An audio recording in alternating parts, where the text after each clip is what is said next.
ஐயா வணக்கம். வணக்கம் வணக்கம். ஃபர்ஸ்ட் எபிசோட்ல வந்து நம்ம கடந்த ஒரு 6 ராசியில கவர் பண்ணிட்டோம். மீதி இருக்கிற ஒரு 6 ராசியில வந்து இந்த எபிசோட்ல பார்த்தோம்னாங்க ஐயா.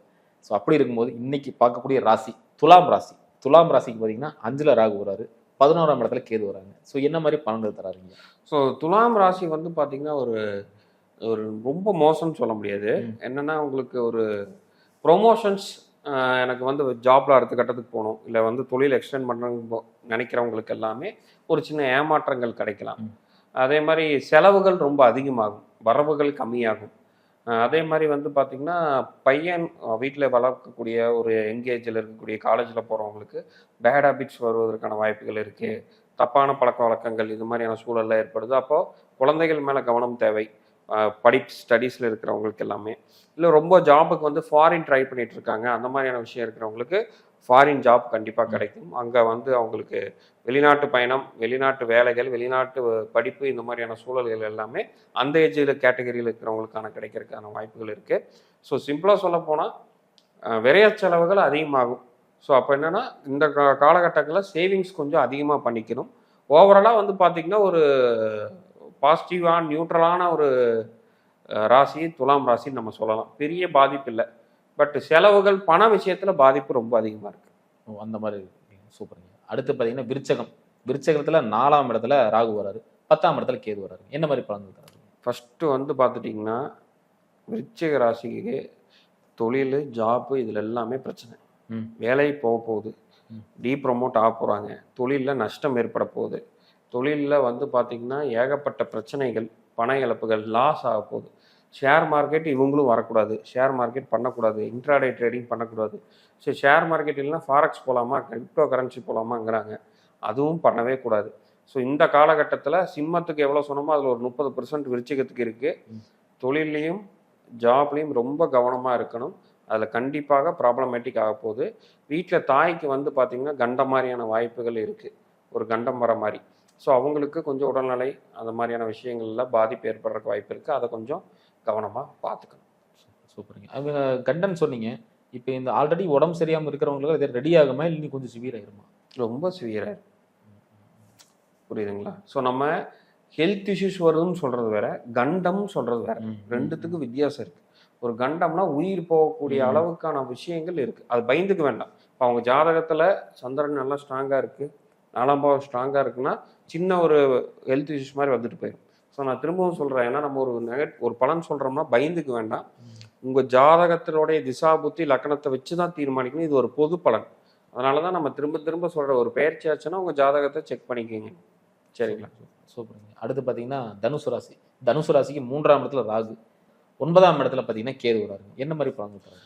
ஸோ இப்போ தனுஷுக்கு வந்து பார்த்துட்டிங்கன்னா 3ல் ராகு.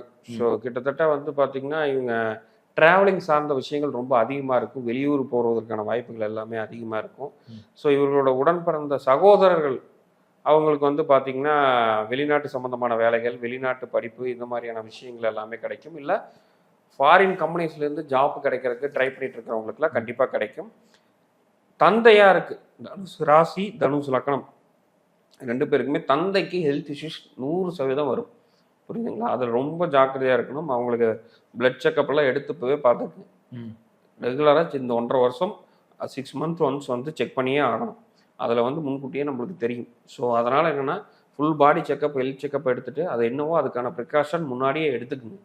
ஏன்னா இப்போ வந்து உங்களுக்கு இன்னொரு 4-5 நாள் ஒரு வாரத்தில் வரப்போகுது. அப்போது நம்ம முன்னாடியே எடுத்து வச்சுக்கிறது ரொம்ப நல்லது. ஸோ ரொம்பவுமே ஜாக்கிரதையாக உணவு பழக்க வழக்கத்தில் தந்தையை வந்து பார்த்துக்கிறது ரொம்ப முக்கியம். புரியுதுங்களா? ஸோ இந்த விஷயத்தில் தனுசு ராசி வந்து பார்த்திங்கன்னா கவனமாக இருக்கும். அடுத்து பார்த்தீங்கன்னா மகர ராசி. மகர ராசிக்கு 2ஆம் இடத்துல ராகு, 8ஆம் இடத்துல கேது வராரு. என்ன மாதிரி பலன்கள் தராரு? ஸோ ஃபஸ்ட்டு மகரம் கும்பம் ரெண்டுத்துக்குமே வந்து மேரேஜ் லைஃப் வந்து ஃபால்ட்டு, பிரச்சனைகள் வருவதற்கான வாய்ப்புகள் இருக்குது. ஸோ அப்போது நீங்கள் ஆப்போசிட் அவங்க என்ன பேசினாலும், அவங்க மேலே தப்பு இருந்தாலும் நம்ம ஃபஸ்ட்டு ஜாக்கிரதையாக இருக்கணும்.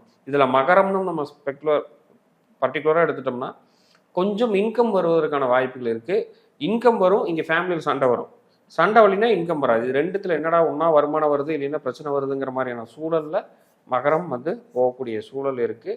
ஸோ மெயின் பார்ட்னர் ஒய்ஃபோ ஹஸ்பண்டோ அவங்க என்ன பேசினாலும் நீங்கள் அனுசரித்து போய் இருக்கிறது தான் இந்த 1.5 வருஷம் ரொம்ப ரொம்ப ஜாக்கிரதை. அதே மாதிரி எங்காவது வர வேண்டிய பணம் கொடுத்து வச்சிருப்பாங்க இல்லைங்களா, இல்லை வந்து கடன் வாங்கினவங்க திருப்பி தரேன்னு சொல்றது, அந்த பணம் வருவதற்கும் தாமதமாகும். ஸோ இத்தனை நாள் வெளியில் நின்று இருந்த பணம் வந்து இப்போ வரும்னு நினைச்சிட்டு இருந்தாலும் அதுவும் தாமதமாகும். ஸோ அதுக்கேற்ற மாதிரி ப்ரிகாஷன் ஆகிக்கிறதும் ரொம்ப நல்லது. அதாவது கடந்த காலத்துல இருந்த பலனுக்கும் இந்த காலத்துல இப்ப நடக்கக்கூடிய பலனுக்கும் வித்தியாசம் இருக்குங்களா? அதாவது கொஞ்சம் ஆபத்துல இருந்து தப்பிக்க முடியுமா? இல்ல பெரிய அளவுக்கு நெகட்டிவ் இல்லை. நான் சொன்ன பார்த்தீங்களா, பார்ட்னர் கிட்ட ஒரு சில விஷயங்கள் இருக்கும், வெளியில கொடுத்து வச்ச பணங்கள் வராது. புரியுதுங்களா? அதே மாதிரி உங்களுக்கு இம்ப்ரூவ் தான் ஆகும், வருமானத்துல வந்து இம்ப்ரூவ் தான் ஆகும். அதனால வந்து என்னன்னா பெரிய அளவுக்கு நெகட்டிவ்னு நம்ம சொல்ல முடியாது மகரத்து. பட் பார்ட்னர் கூட கருத்து வேறுபாடுகள், மன உளைச்சல்கள் 100%. பிசினஸ் கொஞ்சம் எக்ஸ்டெண்ட் பண்றது இல்ல பிசினஸ் ஸ்டார்ட் பண்றதுல இந்த காலத்துல தாராளமா பண்ணலாம், அது ஒன்றும் ப்ராப்ளம். Super super. அடுத்து பாத்தீங்கன்னா கும்பம். கும்பம் வந்து லக்னத்திலே, அதாவது 1ஆம் வீட்லயே ராகு வராரு, 7ஆம் வீட்டுல கேது வராருங்க. ஸோ கும்பம் அப்படின்னு நீங்க எடுத்துட்டீங்கனால தேவையில்லாத ஒரு படபடப்பு, மன உளைச்சல்கள், இது வந்து கண்டிப்பாக ராகு கொடுக்கும். ஸோ நம்ம வாழ்க்கையில் முன்னேறிடுவோமா, நம்ம அடுத்த கட்டத்துக்கு போயிடுமா, கடன் அடைச்சிடுவோமா, ஃபேமிலியை பார்த்துக்குமா, பிள்ளையை கட்டி கொடுத்துருவோமா, இல்லை பையனுக்கு வேலை கிடைச்சிருமாங்கிற மன உளைச்சலே இந்த 1.5 வருஷம் ஒரு சந்தேகம், ஒரு குழப்பம் இருந்து, குழப்பம், பதட்டம், அதாவது ஃபியூச்சர் நினைச்சு பதட்டம். இது கோச்சாரத்தினால மட்டுமே நடக்குது.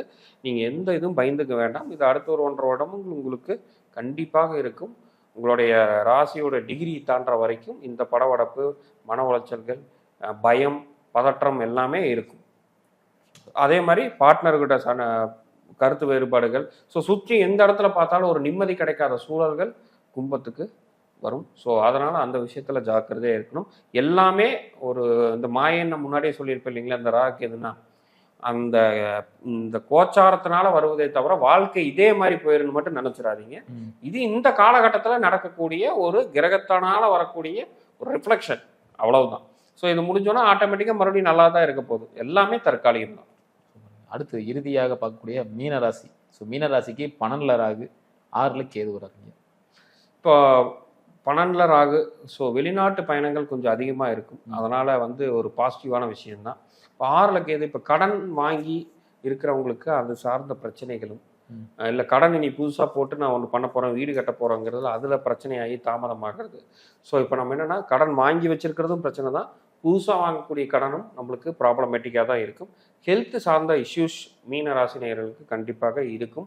அதனால் உடற்பயிற்சி ரொம்ப முக்கியம். யாரெல்லாம் 40 வயதுக்கு மேலே இருக்கீங்களோ உடற்பயிற்சி முக்கியம். பிளட் டெஸ்ட் எடுத்து பாருங்கள். ஏதாவது பிரச்சனை இருந்தால் முன்னாடி அறிகுறி தெரிஞ்சு அதுக்கேற்ற மாதிரி டேப்லெட்டு, ஸோ அந்த மாதிரியான விஷயங்கள் நம்ம பண்ணிக்கலாம்.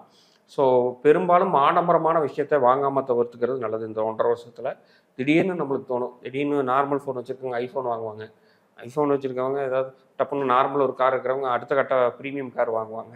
ஸோ அந்த ஆடம்பரம் பொருட்களை தவிர்த்துட்டு இன்வெஸ்ட்மெண்ட் மாதிரி லேண்டு, கோல்டு இந்த மாதிரி போய்க்கிறது ரொம்ப சிறப்பு. சூப்பர் சூப்பருங்க. இப்போ ஆக மொத்தம் 12 ராசிக்கான பலன்கள் சொல்லிட்டோம். இதில் என்னன்னா மிகவும் ரொம்ப கேர்ஃபுல்லாக எச்சரிக்கையாக இருக்கக்கூடிய அந்த ராசிகள் எதாவது இருக்குங்களா? ஃபஸ்ட்டு சிம்மம். சிம்மம் யோசிக்கவே வேண்டாம்.